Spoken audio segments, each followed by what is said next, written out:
श्री विष्णु अष्टोत्तर शतनाम स्तोत्रम्। नमाम्यहं हृषीकेशं केशवं मधुसूदनं सूदनं सर्वदैत्यानां नारायणं नामयम् जयन्तं विजयं कृष्णम् अनन्तं वामनं तथा विष्णुं विश्वेश्वरं पुण्यं विश्वात्मानं सुरार्चितम् अनघं त्वघहर्तारं नारसिंहं श्रियः प्रियं श्रीपतिं श्रीधरं श्रीदं श्रीनिवासं महोदयं श्रीरामं माधवं मोक्ष क्षमारूपं जनार्दनं सर्वज्ञं सर्ववेत्तारं सर्वेशं सर्वदायकं हरिं मुरारिं गोविन्दं पद्मनाभं प्रजापतिम् आनन्दज्ञानसम्पन्नं ज्ञानदं ज्ञानदायकम् अच्युतं सबलं चन्द्र वक्त्रं व्याप्तपरावरं योगेश्वरं जगद्योनिं ब्रह्मरूपं महेश्वरं मुकुन्दं चापि वैकुण्ठम् एकरूपं कविं ध्रुवं वासुदेवं महादेवं ब्रह्मण्यं ब्राह्मणप्रियं गोप्रियं गोहितं यज्ञं यज्ञाङ्गं यज्ञवर्धनं यज्ञस्यापि च भोक्तारं वेदवेदाङ्गपारगं वेदज्ञं वेदरूपं तं विद्यावासं सुरेश्वरं प्रत्यक्षं च महाहंसं शङ्खपाणिं पुरातनं पुष्करं पुष्कराक्षं च वराहं धरणीधरं प्रद्युम्नं कामपालं च व्यासध्यातं महेश्वरं सर्वसौख्यं महासौख्यं साङ्ख्यं च पुरुषोत्तमं योगरूपं महाज्ञानं योगीशमजितप्रियम् असुरारिं लोकनाथं पद्महस्तं गदाधरं गुहावासं सर्ववासं पुण्यवासं महाजनं वृन्दानाथं बृहत्कायं पावनं पापनाशनं गोपीनाथं गोपसखं गोपालं च गणाश्रयं परात्मानं पराधीशं कपिलं कार्यमानुषं नमामि निखिलं नित्यं मनोवाक्कायकर्मभिः नाम्नां सतेनापि तु पुण्यकर्ता यः स्तौति विष्णुं मनसा स्थिरेण स याति लोकं मधुसूदनस्य विहाय दोषानिह पुण्यभूतः नाम्नां सतं महापुण्यं सर्वपातकशोधनम् अनन्यमनसा ध्यायेत् जपेध्यानसमन्वितः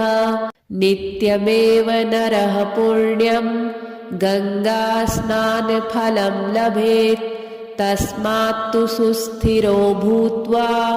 समाहितमना जपेत् नमाम्यहं हृषीकेशं केशवं मधुसूदनं सूदनं सर्वदैत्यानां नारायणं नामयम् जयन्तं विजयं कृष्णम् अनन्तं वामनं तथा विष्णुं विश्वेश्वरं पुण्यं विश्वात्मानं सुरार्चितम् अनघं त्वघहर्तारं नारसिंहं श्रियः प्रियं श्रीपतिं श्रीधरं श्रीदं श्रीनिवासं महोदयं श्रीरामं माधवं मोक्ष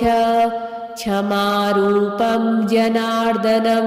सर्वज्ञं सर्ववेत्तारं सर्वेशं सर्वदायकं हरिं मुरारिं गोविन्दं पद्मनाभं प्रजापतिम् आनन्दज्ञानसम्पन्नं ज्ञानदं ज्ञानदायकम् अच्युतं सबलं चन्द्र वक्त्रं व्याप्तपरावरं योगेश्वरं जगद्योनिं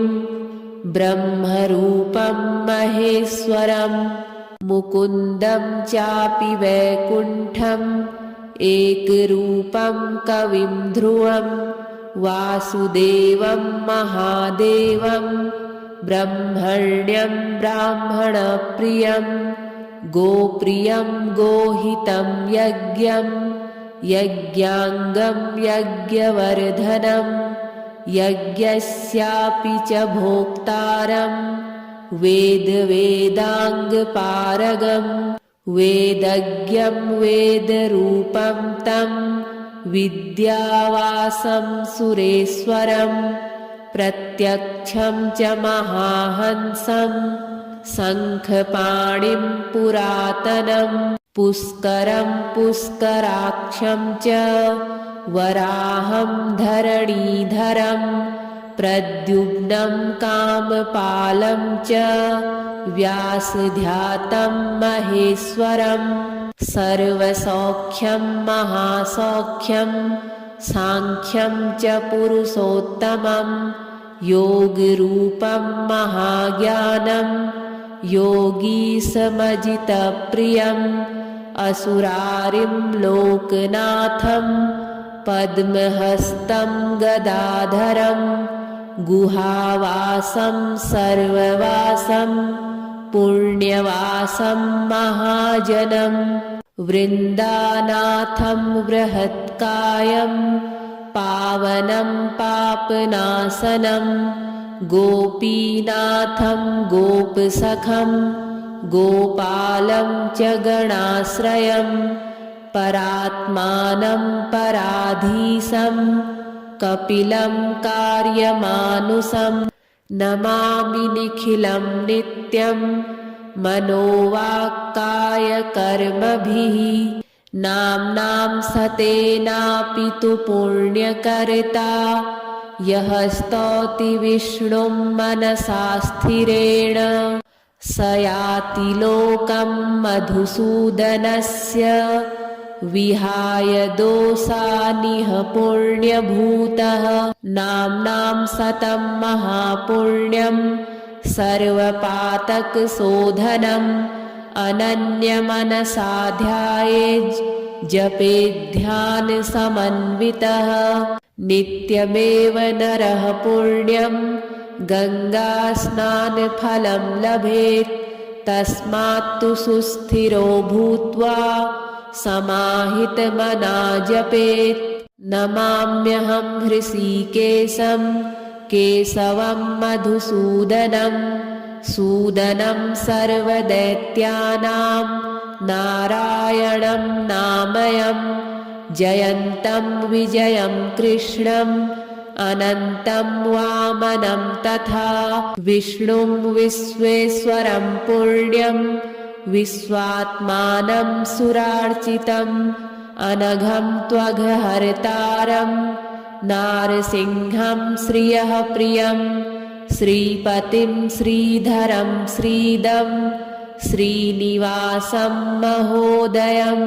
श्रीरामं माधवं मोक्ष क्षमारूपं जनार्दनं सर्वज्ञं सर्ववेत्तारं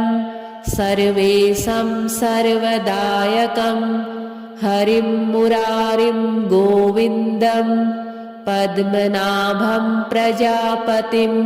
आनन्दज्ञानसम्पन्नं ज्ञानदं ज्ञानदायकम् अच्युतं सबलं चन्द्र वक्त्रं व्याप्तपरावरं योगेश्वरं जगद्योनिं ब्रह्मरूपं महेश्वरं मुकुन्दं चापि वैकुण्ठम् एकरूपं कविं ध्रुवं वासुदेवं महादेवं ब्रह्मण्यं ब्राह्मणप्रियं गोप्रियं गोहितं यज्ञं यज्ञाङ्गं यज्ञवर्धनं यज्ञस्यापि च भोक्तारं वेदवेदाङ्गपारगं वेदज्ञं वेदरूपं तं विद्यावासं सुरेश्वरं प्रत्यक्षं च महाहंसं शङ्खपाणिं पुरातनं पुष्करं पुष्कराक्षं च वराहं धरणीधरं प्रद्युम्नं कामपालं च व्यासध्यातं महेश्वरं सर्वसौख्यं महासौख्यं साङ्ख्यं च पुरुषोत्तमं योगरूपं महाज्ञानं योगीशमजितप्रियम् असुरारिं लोकनाथं पद्महस्तं गदाधरं गुहावासं सर्ववासं पुण्यवासं महाजनं वृन्दानाथं बृहत्कायं पावनं पापनाशनं गोपीनाथं गोपसखं गोपालं च गणाश्रयं परात्मानं पराधीशं कपिलं कार्यमानुषं नमामि निखिलं नित्यं मनोवाक्कायकर्मभिः नाम्नां सतेनापि तु पुण्यकर्ता यः स्तौति विष्णुं मनसा स्थिरेण स याति लोकं मधुसूदनस्य विहाय दोषानिह पुण्यभूतः नाम्नां सतं महापुण्यं सर्वपातकशोधनम् अनन्यमनसा ध्यायेत् जपेध्यानसमन्वितः नित्यमेव नरः पुण्यं गङ्गास्नानफलं लभेत् तस्मात्तु सुस्थिरो भूत्वा समाहितमना जपेत् नमाम्यहं हृषीकेशं केशवं मधुसूदनं सूदनं सर्वदैत्यानां नारायणं नामयं जयन्तं विजयं कृष्णम् अनन्तं वामनं तथा विष्णुं विश्वेश्वरं पुण्यं विश्वात्मानं सुरार्चितम् अनघं त्वघहर्तारं नारसिंहं श्रियः प्रियं श्रीपतिं श्रीधरं श्रीदं श्रीनिवासं महोदयं श्रीरामं माधवं मोक्ष क्षमारूपं जनार्दनं सर्वज्ञं सर्ववेत्तारं सर्वेशं सर्वदायकं हरिं मुरारिं गोविन्दं पद्मनाभं प्रजापतिम् आनन्दज्ञानसम्पन्नं ज्ञानदं ज्ञानदायकम् अच्युतं सबलं चन्द्र वक्त्रं व्याप्तपरावरं योगेश्वरं जगद्योनिं ब्रह्मरूपं महेश्वरं मुकुन्दं चापि वैकुण्ठम् एकरूपं कविं ध्रुवं वासुदेवं महादेवं ब्रह्मण्यं ब्राह्मणप्रियं गोप्रियं गोहितं यज्ञं यज्ञाङ्गं यज्ञवर्धनं यज्ञस्यापि च भोक्तारं वेदवेदाङ्गपारगं वेदज्ञं वेदरूपं तं विद्यावासं सुरेश्वरं प्रत्यक्षं च महाहंसं शङ्खपाणिं पुरातनं पुष्करं पुष्कराक्षं च वराहं धरणीधरं प्रद्युम्नं कामपालं च व्यासध्यातं महेश्वरं सर्वसौख्यं महासौख्यं साङ्ख्यं च पुरुषोत्तमं योगरूपं महाज्ञानं योगीशमजितप्रियम् असुरारिं लोकनाथं पद्महस्तं गदाधरं गुहावासं सर्ववासं पुण्यवासं महाजनं वृन्दानाथं बृहत्कायं पावनं पापनाशनं गोपीनाथं गोपसखं गोपालं च गणाश्रयं परात्मानं पराधीशं कपिलं कार्यमानुषं नमामि निखिलं नित्यं मनोवाक्कायकर्मभिः नाम्नां सतेनापि तु पुण्यकर्ता यः स्तौति विष्णुं मनसा स्थिरेण स याति लोकं मधुसूदनस्य विहाय दोषानिह पुण्यभूतः नाम्नां सतं महापुण्यं सर्वपातकशोधनम् अनन्यमनसा ध्यायेत् जपेध्यानसमन्वितः नित्यमेव नरः पुण्यं गङ्गास्नानफलं लभेत् तस्मात्तु सुस्थिरो भूत्वा समाहितमना जपेत् नमाम्यहं हृषीकेशं केशवं मधुसूदनं सूदनं सर्वदैत्यानां नारायणं नामयं जयन्तं विजयं कृष्णं अनन्तं वामनं तथा विष्णुं विश्वेश्वरं पुण्यं विश्वात्मानं सुरार्चितम् अनघं त्वघहर्तारं नारसिंहं श्रियः प्रियं श्रीपतिं श्रीधरं श्रीदं श्रीनिवासं महोदयं श्रीरामं माधवं मोक्ष क्षमारूपं जनार्दनं सर्वज्ञं सर्ववेत्तारं सर्वेशं सर्वदायकं हरिं मुरारिं गोविन्दं पद्मनाभं प्रजापतिम् आनन्दज्ञानसम्पन्नं ज्ञानदं ज्ञानदायकम् अच्युतं सबलं चन्द्र वक्त्रं व्याप्तपरावरं योगेश्वरं जगद्योनिं ब्रह्मरूपं महेश्वरं मुकुन्दं चापि वैकुण्ठम्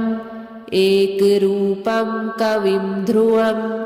वासुदेवं महादेवं ब्रह्मण्यं ब्राह्मणप्रियं गोप्रियं गोहितं यज्ञं यज्ञाङ्गं यज्ञवर्धनं यज्ञस्यापि च भोक्तारं वेदवेदाङ्गपारगं वेदज्ञं वेदरूपं तं विद्यावासं सुरेश्वरं प्रत्यक्षं च महाहंसं शङ्खपाणिं पुरातनं पुष्करं पुष्कराक्षं च वराहं धरणीधरं प्रद्युम्नं कामपालं च व्यासध्यातं महेश्वरं सर्वसौख्यं महासौख्यं साङ्ख्यं च पुरुषोत्तमं योगरूपं महाज्ञानं योगीशमजितप्रियम् असुरारिं लोकनाथं पद्महस्तं गदाधरं गुहावासं सर्ववासं पुण्यवासं महाजनं वृन्दानाथं बृहत्कायं पावनं पापनाशनं गोपीनाथं गोपसखं गोपालं च गणाश्रयं परात्मानं पराधीशं कपिलं कार्यमानुषं नमामि निखिलं नित्यं मनोवाक्कायकर्मभिः नाम्नां सतेनापि तु पुण्यकर्ता यः स्तौति विष्णुं मनसा स्थिरेण स याति लोकं मधुसूदनस्य विहाय दोषानिह पुण्यभूतः नाम्नां सतं महापुण्यं सर्वपातकशोधनम् अनन्यमनसा ध्यायेत् जपेध्यानसमन्वितः नित्यमेव नरः पुण्यं गङ्गास्नानफलं लभेत्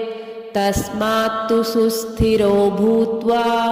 समाहितमना जपेत् नमाम्यहं हृषीकेशं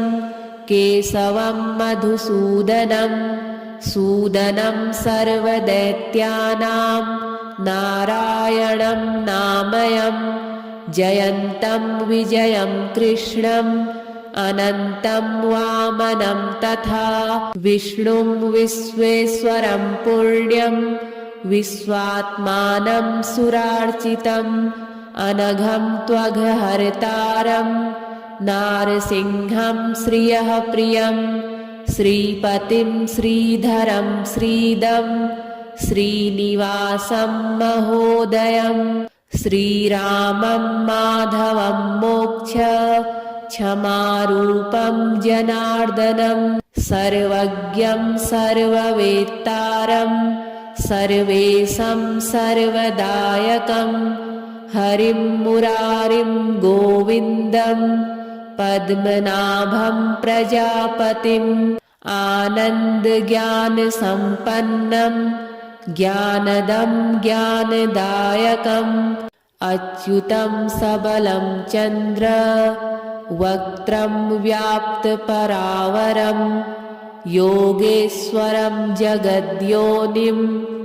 ब्रह्मरूपं महेश्वरं मुकुन्दं चापि वैकुण्ठम् एकरूपं कविं ध्रुवं वासुदेवं महादेवं ब्रह्मण्यं ब्राह्मणप्रियं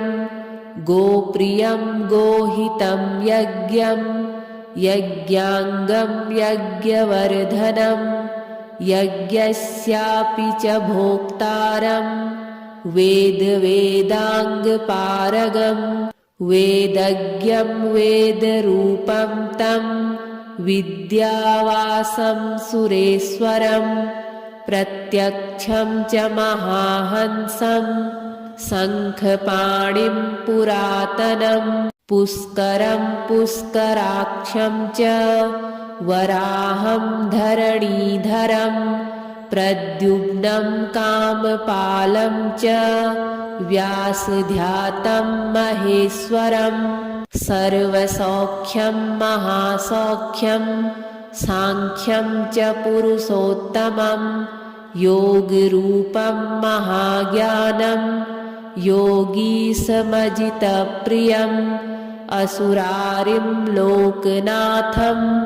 पद्महस्तं गदाधरं गुहावासं सर्ववासं पुण्यवासं महाजनं वृन्दानाथं बृहत्कायं पावनं पापनाशनं गोपीनाथं गोपसखं गोपालं च गणाश्रयं परात्मानं पराधीशं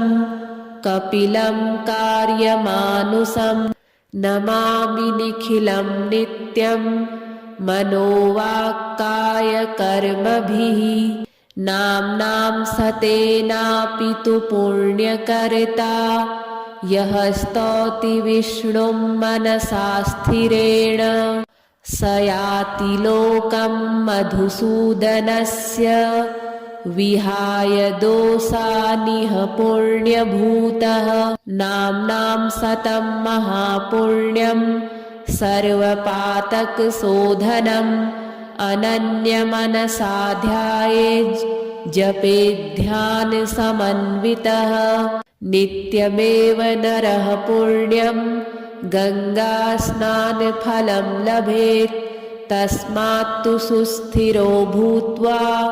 समाहितमना जपेत् नमाम्यहं हृषीकेशं केशवं मधुसूदनं सूदनं सर्वदैत्यानां नारायणं नामयं जयन्तं विजयं कृष्णम् अनन्तं वामनं तथा विष्णुं विश्वेश्वरं पुण्यं विश्वात्मानं सुरार्चितम् अनघं त्वघहर्तारं नारसिंहं श्रियः प्रियं श्रीपतिं श्रीधरं श्रीदं श्रीनिवासं महोदयं श्रीरामं माधवं मोक्ष क्षमारूपं जनार्दनं सर्वज्ञं सर्ववेत्तारं सर्वेशं सर्वदायकं हरिं मुरारिं गोविन्दं पद्मनाभं प्रजापतिम् आनन्दज्ञानसम्पन्नं ज्ञानदं ज्ञानदायकम् अच्युतं सबलं चन्द्र वक्त्रं व्याप्तपरावरं योगेश्वरं जगद्योनिं ब्रह्मरूपं महेश्वरं मुकुन्दं चापि वैकुण्ठम् एकरूपं कविं ध्रुवं वासुदेवं महादेवं ब्रह्मण्यं ब्राह्मणप्रियं गोप्रियं गोहितं यज्ञं यज्ञाङ्गं यज्ञवर्धनं यज्ञस्यापि च भोक्तारं वेदवेदाङ्गपारगं वेदज्ञं वेदरूपं तं विद्यावासं सुरेश्वरं प्रत्यक्षं च महाहंसं शङ्खपाणिं पुरातनं पुष्करं पुष्कराक्षं च वराहं धरणीधरं प्रद्युम्नं कामपालं च व्यासध्यातं महेश्वरं सर्वसौख्यं महासौख्यं साङ्ख्यं च पुरुषोत्तमं योगरूपं महाज्ञानं योगीशमजितप्रियम्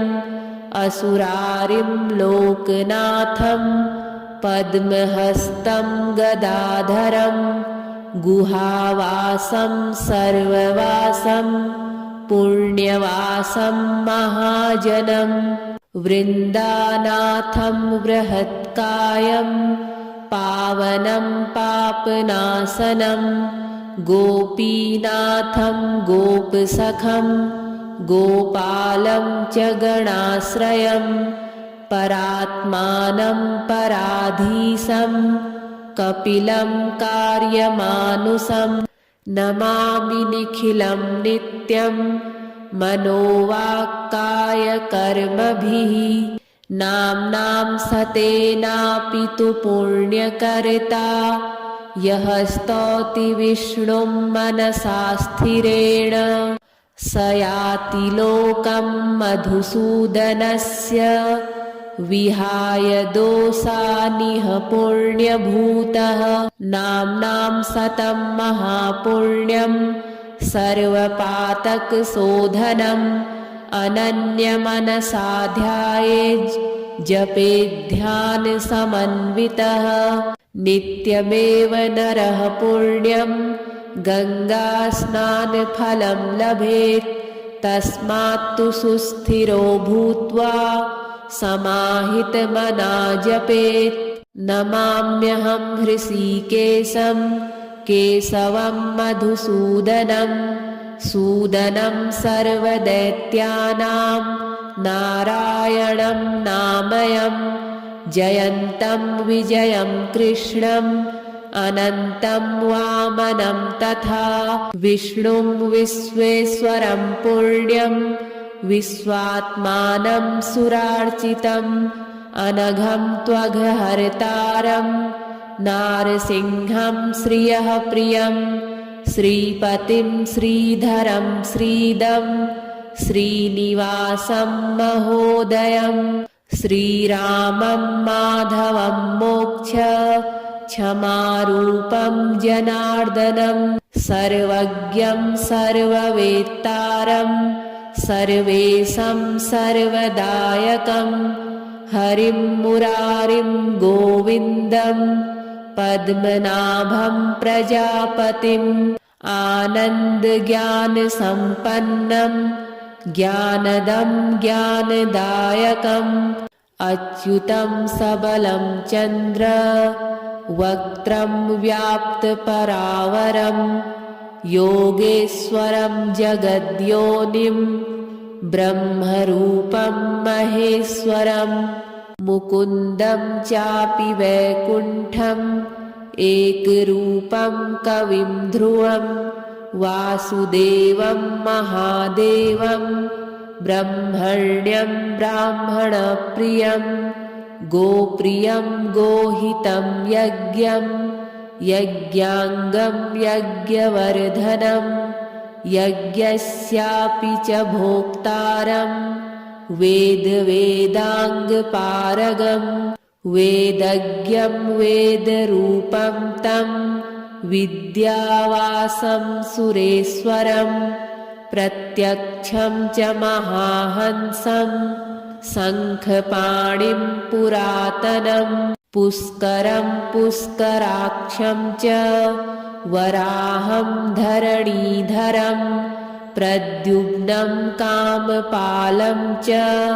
व्यासध्यातं महेश्वरं सर्वसौख्यं महासौख्यं साङ्ख्यं च पुरुषोत्तमं योगरूपं महाज्ञानं योगीशमजितप्रियम् असुरारिं लोकनाथं पद्महस्तं गदाधरं गुहावासं सर्ववासं पुण्यवासं महाजनं वृन्दानाथं बृहत्कायं पावनं पापनाशनं गोपीनाथं गोपसखं गोपालं च गणाश्रयं परात्मानं पराधीशं कपिलं कार्यमानुषं नमामि निखिलं नित्यं मनोवाक्कायकर्मभिः नाम्नां सतेनापि तु पुण्यकर्ता यः स्तौति विष्णुं मनसा स्थिरेण स याति लोकं मधुसूदनस्य विहाय दोषानिह पुण्यभूतः नाम्नां सतं महापुण्यं सर्वपातकशोधनम् अनन्यमनसा ध्यायेत् जपेध्यानसमन्वितः नित्यमेव नरः पुण्यं गङ्गास्नानफलं लभेत् तस्मात्तु सुस्थिरो भूत्वा समाहितमना जपेत् नमाम्यहं हृषीकेशं केशवं मधुसूदनं सूदनं सर्वदैत्यानां नारायणं नामयम् जयन्तं विजयं कृष्णम् अनन्तं वामनं तथा विष्णुं विश्वेश्वरं पुण्यं विश्वात्मानं सुरार्चितम् अनघं त्वघहर्तारं नारसिंहं श्रियः प्रियं श्रीपतिं श्रीधरं श्रीदं श्रीनिवासं महोदयं श्रीरामं माधवं मोक्ष क्षमारूपं जनार्दनं सर्वज्ञं सर्ववेत्तारं सर्वेशं सर्वदायकं हरिं मुरारिं गोविन्दं पद्मनाभं प्रजापतिम् आनन्दज्ञानसम्पन्नं ज्ञानदं ज्ञानदायकम् अच्युतं सबलं चन्द्र वक्त्रं व्याप्तपरावरं योगेश्वरं जगद्योनिं ब्रह्मरूपं महेश्वरं मुकुन्दं चापि वैकुण्ठम् एकरूपं कविं ध्रुवं वासुदेवं महादेवं ब्रह्मण्यं ब्राह्मणप्रियं गोप्रियं गोहितं यज्ञं यज्ञाङ्गं यज्ञवर्धनं यज्ञस्यापि च भोक्तारं वेदवेदाङ्गपारगं वेदज्ञं वेदरूपं तं विद्यावासं सुरेश्वरं प्रत्यक्षं च महाहंसं शङ्खपाणिं पुरातनं पुष्करं पुष्कराक्षं च वराहं धरणीधरं प्रद्युम्नं कामपालं च व्यासध्यातं महेश्वरं सर्वसौख्यं महासौख्यं साङ्ख्यं च पुरुषोत्तमं योगरूपं महाज्ञानं योगीशमजितप्रियम् असुरारिं लोकनाथं पद्महस्तं गदाधरं गुहावासं सर्ववासं पुण्यवासं महाजनं वृन्दानाथं बृहत्कायं पावनं पापनाशनं गोपीनाथं गोपसखं गोपालं च गणाश्रयं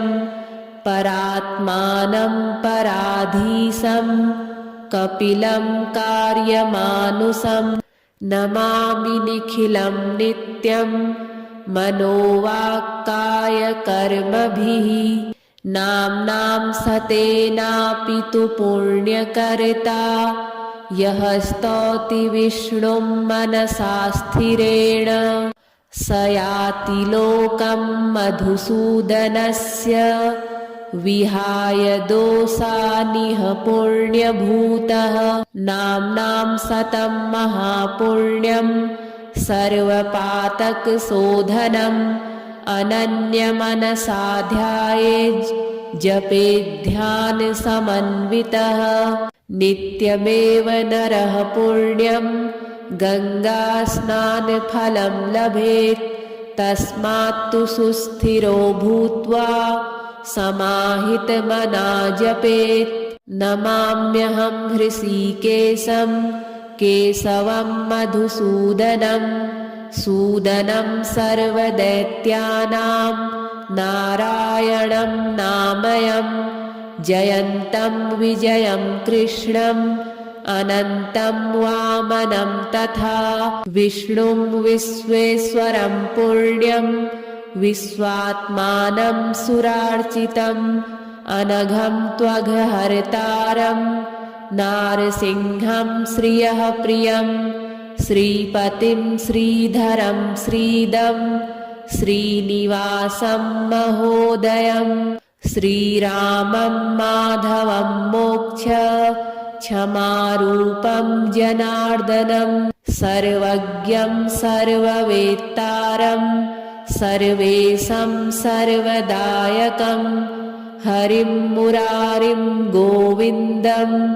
पद्मनाभं प्रजापतिम् आनन्दज्ञानसम्पन्नं ज्ञानदं ज्ञानदायकम् अच्युतं सबलं चन्द्र वक्त्रं व्याप्तपरावरं योगेश्वरं जगद्योनिं ब्रह्मरूपं महेश्वरं मुकुन्दं चापि वैकुण्ठम् एकरूपं कविं ध्रुवं वासुदेवं महादेवं ब्रह्मण्यं ब्राह्मणप्रियं गोप्रियं गोहितं यज्ञं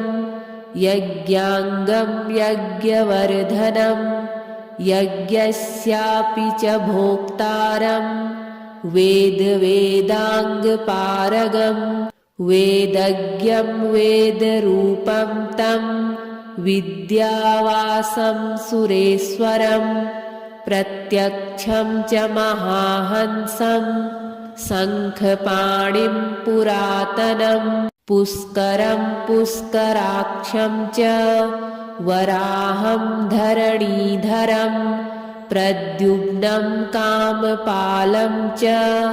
व्यासध्यातं महेश्वरं सर्वसौख्यं महासौख्यं साङ्ख्यं च पुरुषोत्तमं योगरूपं महाज्ञानं योगीशमजितप्रियम् असुरारिं लोकनाथं पद्महस्तं गदाधरं गुहावासं सर्ववासं पुण्यवासं महाजनं वृन्दानाथं बृहत्कायं पावनं पापनाशनं गोपीनाथं गोपसखं गोपालं च गणाश्रयं परात्मानं पराधीशं कपिलं कार्यमानुषं नमामि निखिलं नित्यं मनोवाक्कायकर्मभिः नाम्नां सतेनापि तु पुण्यकर्ता यः स्तौति विष्णुं मनसा स्थिरेण स याति लोकं मधुसूदनस्य विहाय दोषानिह पुण्यभूतः नाम्नां सतं महापुण्यं सर्वपातकशोधनम् अनन्यमनसा ध्यायेत् जपेध्यानसमन्वितः नित्यमेव नरः पुण्यं गङ्गास्नानफलं लभेत् तस्मात्तु सुस्थिरो भूत्वा समाहितमना जपेत् नमाम्यहं हृषीकेशं केशवं मधुसूदनं सूदनं सर्वदैत्यानां नारायणं नामयं जयन्तं विजयं कृष्णम् अनन्तं वामनं तथा विष्णुं विश्वेश्वरं पुण्यं विश्वात्मानं सुरार्चितम् अनघं त्वघहर्तारं नारसिंहं श्रियः प्रियं श्रीपतिं श्रीधरं श्रीदं श्रीनिवासं महोदयं श्रीरामं माधवं मोक्ष क्षमारूपं जनार्दनं सर्वज्ञं सर्ववेत्तारं सर्वेशं सर्वदायकं हरिं मुरारिं गोविन्दं पद्मनाभं प्रजापतिम् आनन्दज्ञानसम्पन्नं ज्ञानदं ज्ञानदायकम् अच्युतं सबलं चन्द्र वक्त्रं व्याप्तपरावरं योगेश्वरं जगद्योनिं ब्रह्मरूपं महेश्वरं मुकुन्दं चापि वैकुण्ठम् एकरूपं कविं ध्रुवं वासुदेवं महादेवं ब्रह्मण्यं ब्राह्मणप्रियं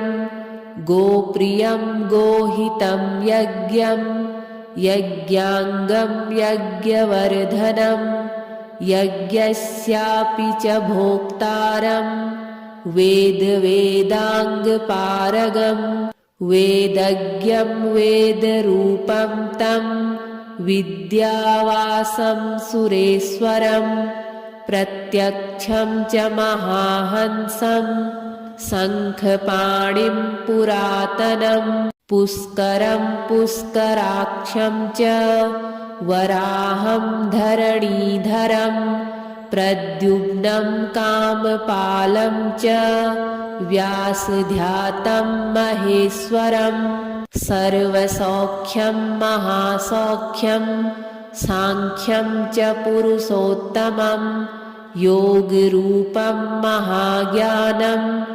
योगीशमजितप्रियम् असुरारिं लोकनाथं पद्महस्तं गदाधरं गुहावासं सर्ववासं पुण्यवासं महाजनं वृन्दानाथं बृहत्कायं पावनं पापनाशनं गोपीनाथं गोपसखं गोपालं च गणाश्रयं परात्मानं पराधीशं कपिलं कार्यमानुषं नमामि निखिलं नित्यं मनोवाक्कायकर्मभिः नाम्नां सतेनापि तु पुण्यकर्ता यः स्तौति विष्णुं मनसा स्थिरेण स याति लोकं मधुसूदनस्य विहाय दोषानिह पुण्यभूतः नाम्नां सतं महापुण्यं सर्वपातकशोधनम् अनन्यमनसा ध्यायेत् जपेध्यानसमन्वितः नित्यमेव नरः पुण्यं गङ्गास्नानफलं लभेत् तस्मात्तु सुस्थिरो भूत्वा समाहितमना जपेत्